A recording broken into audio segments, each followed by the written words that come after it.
सफल पुरुष कौन है, इसका 7वां लक्षण, सफल पुरुष वो है जो इस जीवन में जीने की तैयारी करता है, इस जीवन में जीने के लिए मेहनत परिश्रम करता है, लेकिन साथ ही साथ इस जन्म में जीने के लिए जो मेहनत करता है उससे ज्यादा मरने के बाद होने वाले जीवन की तैयारी करता है। सफल पुरुष कौन है? इस दुनिया में जीने के लिए तो मेहनत करता है, लेकिन इससे भी ज्यादा मरने के बाद जहां जाना है उनकी तैयारी करता है। कारण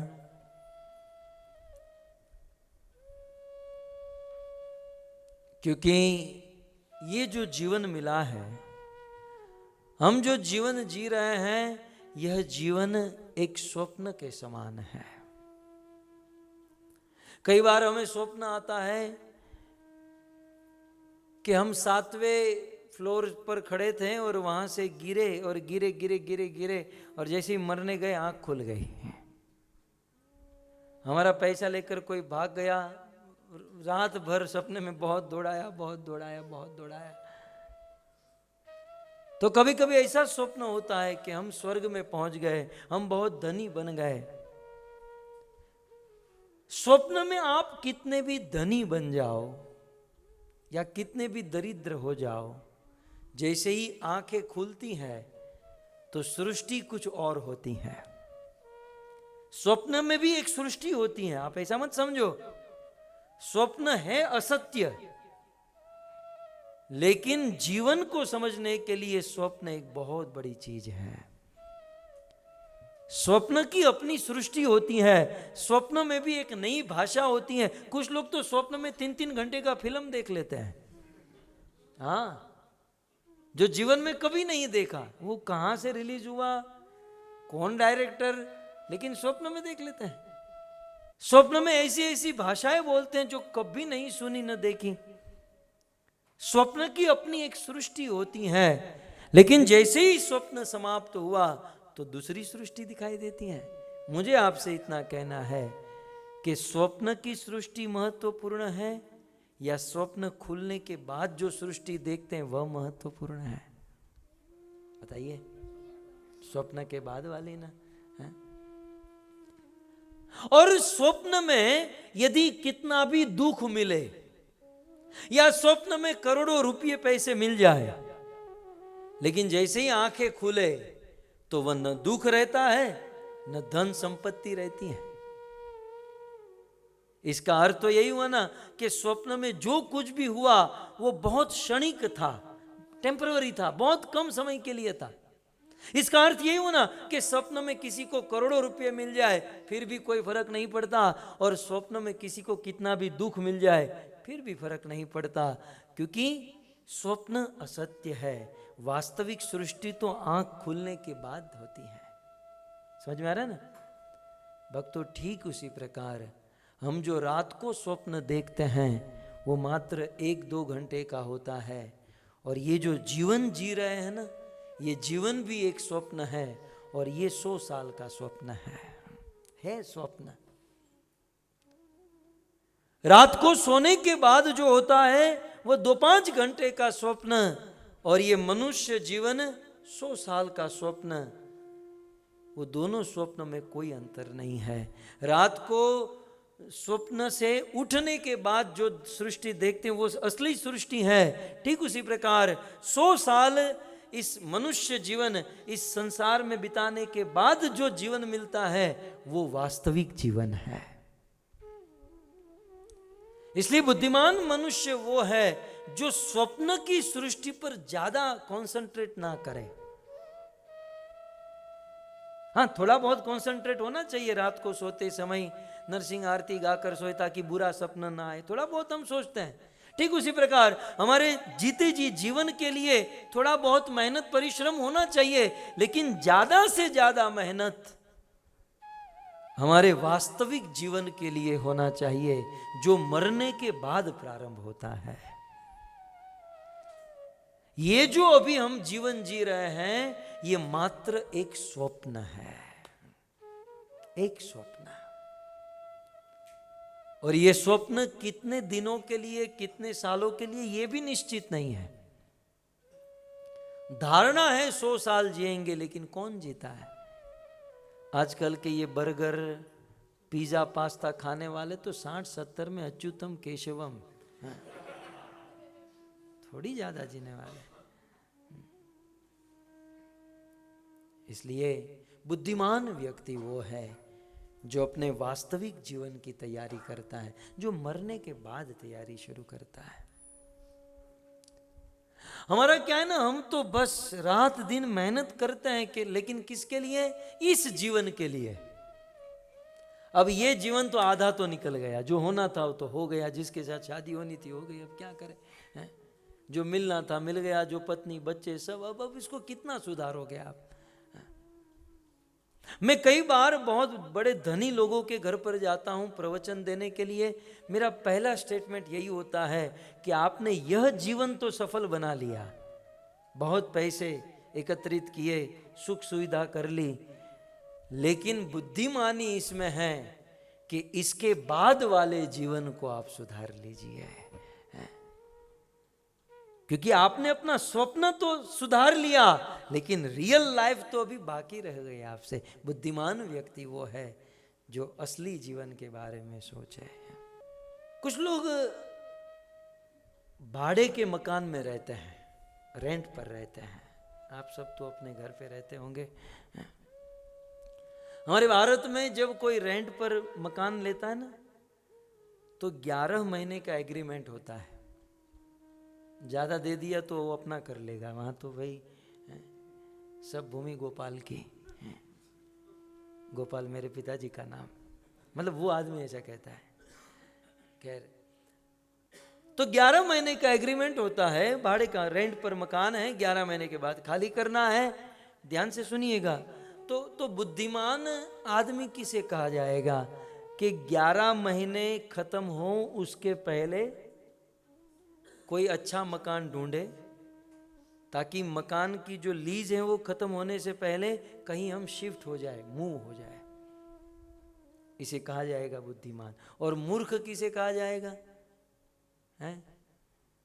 11 महीना समाप्त हो जाए, वो मकान का ओनर घर पर आए, हमारा सारा सामान रोड पर रखें, और सामान रोड पर है, पत्नी बच्चे रोड पर खड़े हैं, और हम नया मकान ढूंढने जाए। ये तो मूर्खता है ना।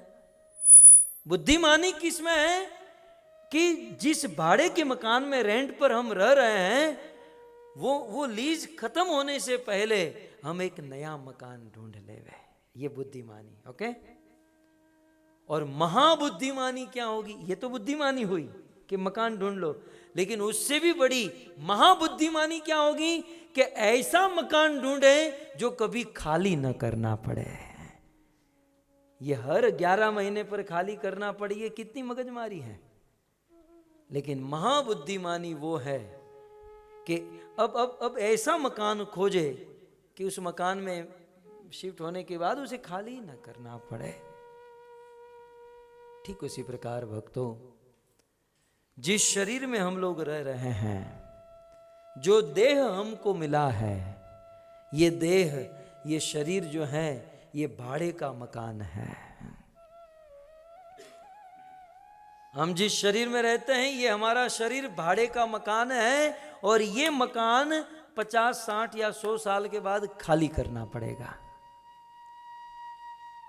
वैसे दुनिया में तो मकान की लीज फिक्स होती है कि 11 महीना तो 11 महीना, लेकिन इस मकान का कोई फिक्स नहीं है, ये कभी भी खाली करना पड़ेगा। तो बुद्धिमानी इसमें है कि ये शरीर रूपी भाड़े का मकान छोड़ने से पहले एक अच्छा मकान हम खोज कर रखें। और महाबुद्धिमानी क्या है कि ये शरीर रूपी भाड़े का मकान छोड़ने से पहले ऐसा मकान ढूंढें कि बार बार बदलना न पड़े। एक बार बदल दिया तो बदल दिया, बार बार पुनरपि जन्मम पुनरपि मरणम पुनरपि जननी जठरे शयनम, बार बार जन्म मृत्यु जरा व्याधि के चक्र में फंसना न पड़े, ऐसा मकान ढूंढे। ये बुद्धिमानी है। और ऐसा मकान तो एक ही है जिस मकान का जिक्र भगवत गीता में हुआ है। कृष्ण गीता में कहता है, हे अर्जुन, न तद भासयते सूर्य न शशांक न पावक यद्गत्वा न निवर्तन्ते तद्धाम परमम ममः। एक ही मकान ऐसा है जो हासिल करने के बाद कभी खाली नहीं करना पड़ता, और वो है भगवान का धाम वैकुंठ गोलोक वृंदावन। तो सफल पुरुष किसे कहते हैं कि इस संसार में जीते जीते मरने के बाद की तैयारी शुरू करें। कुछ लोग मरने के बाद की नहीं सोचते, बस इसी जीवन की सोचते हैं, और 2 के 4, 4 के 8, 8 के 16, 16 के 32, बस पैसे कमाने में पड़े रहते हैं। आप उसको कहो कि ये भागदौड़ क्यों, आखिर इतनी मेहनत क्यों? कहते हैं पापी पेट का सवाल है, बस पेट के लिए कर रहे हैं।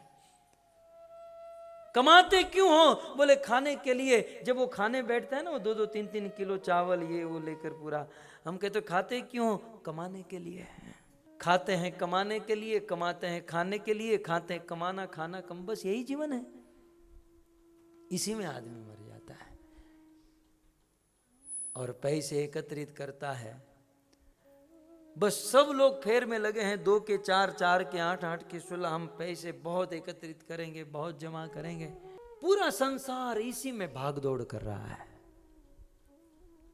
लेकिन आपने कभी सोचा, मान लो हमारे पास बहुत पैसे आ भी गए, मान लो लॉटरी लग गई, एक सेकंड के लिए सोच लो, लगने वाली तो कभी नहीं है। हमारे भाग्य पर हमको बड़ा भरोसा है। मान लो लॉटरी लग गई, 1 सेकंड में करोड़ों अरबों रुपए, मिलियनर हो गए आप, तो क्या 5 रोटी खाते होंगे, 5 ही खाओगे कि 50 खाओगे? नहीं भाई, आज तो पैसे बहुत है अपने पास, 50 रोटी लाओ, ऐसा तो नहीं है ना। उल्टे जिनके पास ज्यादा पैसा होते हैं ना, वो तो डाइटिंग करते हैं, वो थोड़ी ज्यादा खाते हैं, वो तो बिना घी वाली रोटी खाते हैं।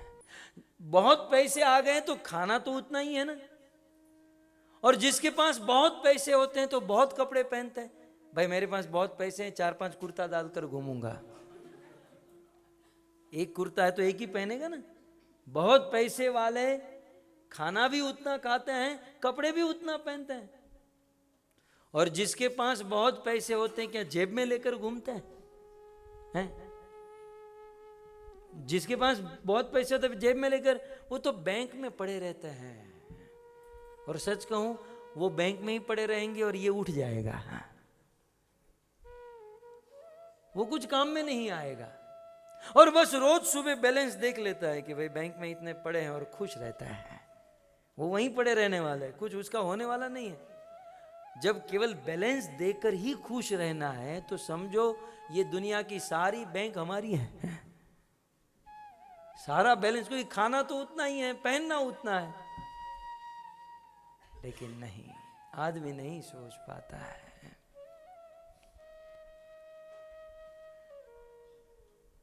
जीवन भर पैसों के पीछे पागल रहता है, मरने के बाद नरक में जाता है। यमराज के दूत बड़े पीटते हैं, साले मनुष्य जीवन मिला था, भजन करने का इतना सुंदर अवसर मिला था, तू भजन नहीं किया। वो कहते हैं कि हमारी ऑस्ट्रेलिया की बैंक में बहुत डॉलर हैं, आप कहो तो ट्रांसफर कर दूं, मुझे छोड़ दो यहां से। लेकिन एक बात समझ लीजिए, यहां की करेंसी यहीं पर चलती है, ऊपर नहीं चलती है। और इसीलिए तो हमारे संतों ने कहा ना, दौलत के दीवाने सुन लो, एक दिन ऐसा आएगा। दौलत के दीवाने सुन लो, एक दिन ऐसा आएगा। धन दौलत और माल खजाना यहीं पड़ा रह जाएगा। कंचन काया मिट्टी होगी, चर्चा होगी गली गली।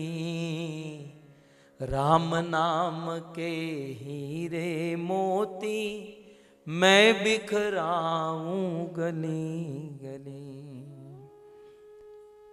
हमारे भारत के संत कहते हैं कि मैं हम राम नाम के असली हीरे मोती बिखरा रहे हैं।